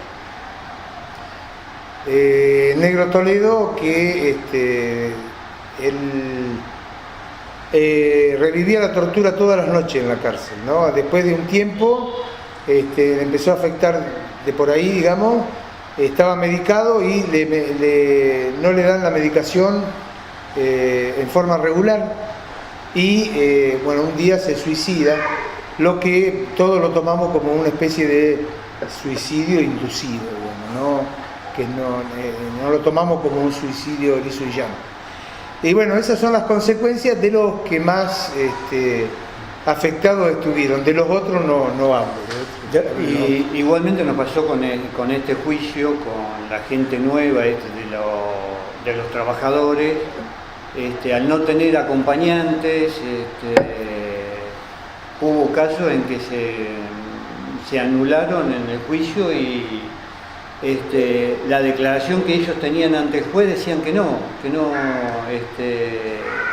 se acordaban, que no sabían. Había una negación en el tema, que tuvieron esa consecuencia. Las familias quedaron destruidas. Sí. Como el miedo lo impusieron. ¿Viste? La acción de ellos era imponer el miedo en la gente, así que ese tipo de cosas. Calcular comunidades como Hinojo y Fabi eran vistos totalmente mal, así que no querían ni acordarse de lo que les había pasado. Familias destruidas, por supuesto, parejas destruidas, pero a rolete, y parejas construidas en la cárcel También tuvimos... que se forjaron después, ¿no? Se casaron. Se casaron dos en la cárcel, compañeros, Zampini y Ferrante. Y se separaron, no sé, pero creo que más lo que se separaron que lo que se casaron. Pero bueno, digamos.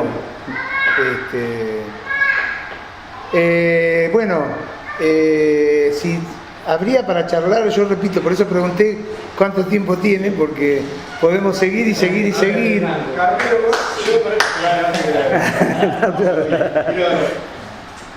¿Ustedes cómo ven este juicio va a terminar de alguna forma? Pero ahí, viste que vos mencionabas que uno de los que quedó afuera fue Loma Negra en el tema de la complicidad civil y en el tema de las cuestiones de las fábricas, de la parte sindical. ¿Vos crees que va a haber otra instancia más, otro proceso más? Yo te digo porque en ese lo de Loma Negra, yo tuve uno de mis tíos que estaba en el sindicato, fue detenido, tuvo un asunto, pero tiene 80 y pico de años. No creo que llegue, pero si esto sigue así, la lentitud y todo, y sus compañeros también de los que estuvieron detenidos en ese momento. ¿Hay alguna...? Y la mayoría de lo de Loma Negra también. Por eso, sí, no, claro, pero además los gerentes, los que fueron gerentes y todo eso. Y el cambio de... Mira, una de las deudas que hay y que no se pudo incluso en el gobierno anterior, que mirá que presionaba, creo que Ford más o menos, Ford están haciendo algo. No, ya el Ford se terminó y metieron preso a dos funcionarios de Ford que estaban vivos. Claro, después no sé si Ledesma, pero como que por el lado de las complicidades civiles viene complicado. Y más que acá hay poco material humano, digamos, como para hacer, digamos, ¿quién queda de los gerentes de Loma Negra? Ninguno, no queda nadie, creo, no sé, pero no queda nadie. Y por ahí de las víctimas, no sé cuántos quedarán. Fíjate que lo próximo que se daría sería el primero juicio por el lado de Tandil de los centros, que es lo de la huerta, que de hecho ahora se está intentando hacer algo en el Monte 1, el Monte 2, y Azul todavía no hay nada, digamos. Azul viene tranquilo, ¿viste? Así que primero... Tandil, que le tocó la huerta. Tandil, que están desesperados, que quieren que se haga el juicio, ya están laburando los acompañadores, los que hacen acompañamiento de testigos, pero todavía no hay fecha y no sé cuándo se va a hacer.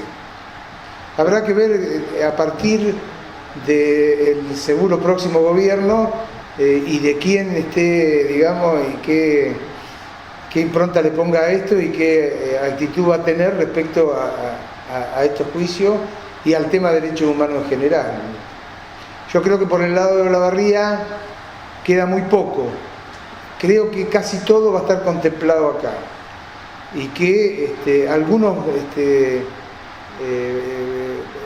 no digo impune, pero casi todos van a tener alguna pequeña condenita. Algunos se quedarán en la casa porque ya le darán por cumplido, qué sé yo, pero bueno, no van a quedar impunes, van a estar para el resto de la comunidad y para la historia como represores condenados por la justicia en juicio oral y público, ¿no?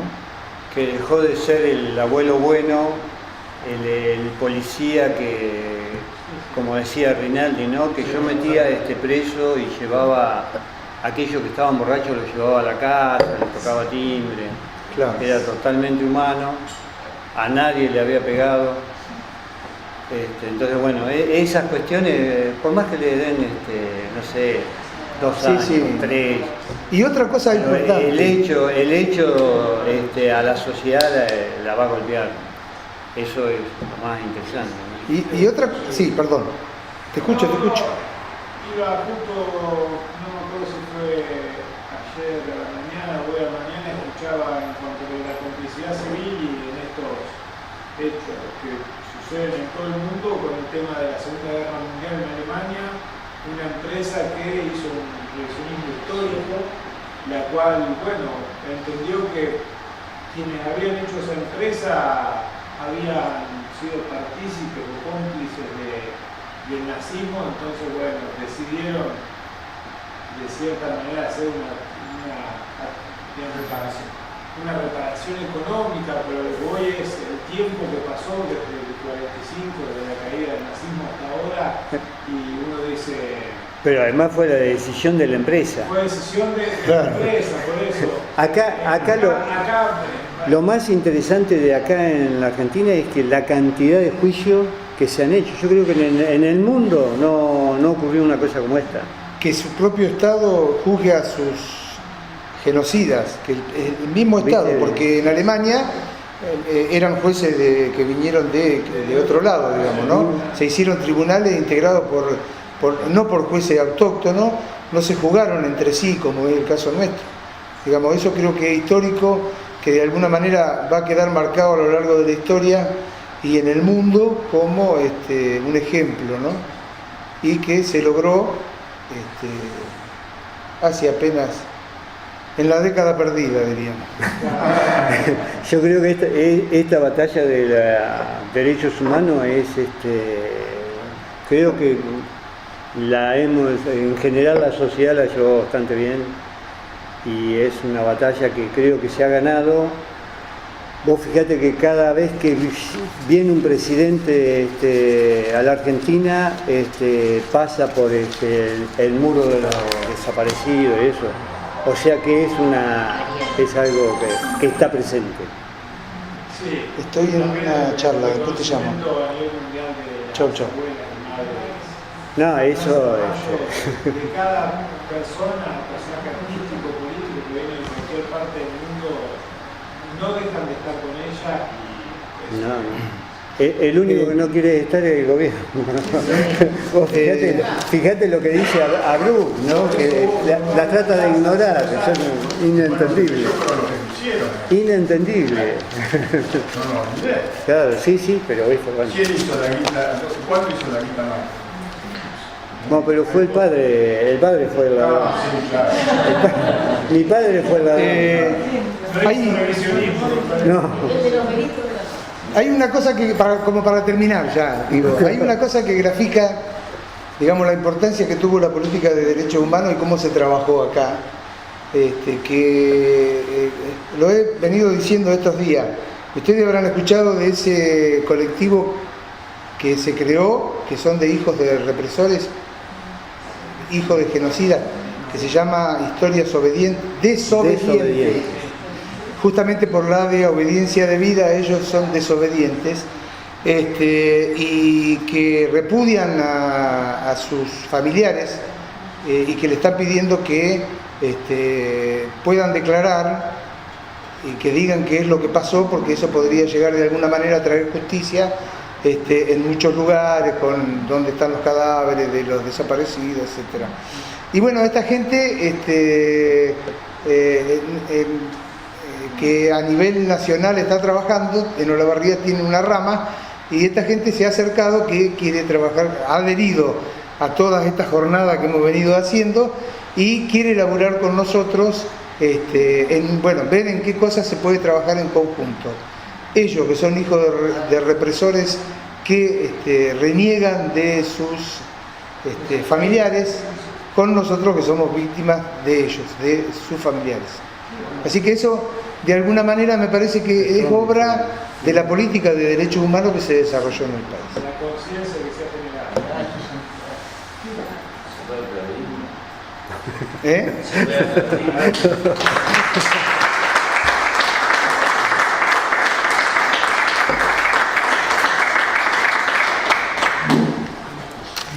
Bueno, Gracias. espero que haya sido